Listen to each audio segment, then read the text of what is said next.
আবার তোমাদের সামনে চলে এসেছি। দেখ কেমন লাগে এই চ্যানেলে। তো এই মুহূর্তে আমার শ্বশুরমশাই মারা গেল, আপনারা সব দেখতে পাচ্ছেন। তো একে নিয়ে আজকে ব্লগ করা হবে। আর এই দুটো গাইয়া ভূত কেমন কাঁদছে, আমিও সব কাঁদতে মানতে পারি না, কিন্তু পাড়ার কাকিমারা যদি কিছু বলে তাহলে আমি একটু ঢং করে কাঁদতে চাই, ঠিক আছে?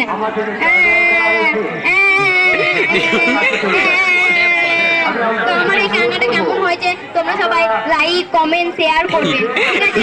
তাতে আমি আরো সাফল্য হব এবং আরো আমার ইন্টারেস্ট চলে আসবে নিজের মধ্যে। ছোট, তুই এসব কি বলছিস? শ্বশুর মশাই মারা গেছে, তাও তোর মনে ধিক্কার আছে না? তুই রিলস বানাচ্ছিস?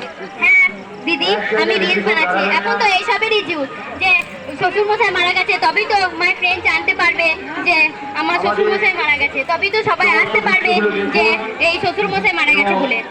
সবাই রিলস বানায় ঠিক আছে, কিন্তু তোর মতন কেউ শ্বশুর শাশুড়ি মারা গেলে রিলস বানায় না। সবাই বানায়, কেউ যদি শেয়ার করে তবে আমি আপনাকে দেখি।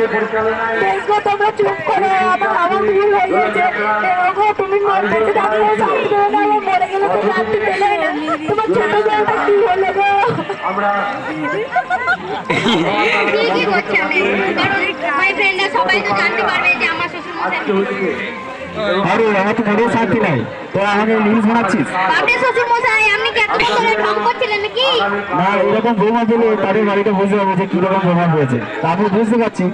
তা বর্তমানে এখনকার মেয়েগুলো যা রিলস করতে লেগেছে তা টেকা আসে, মানে খুব কঠিন ব্যাপার।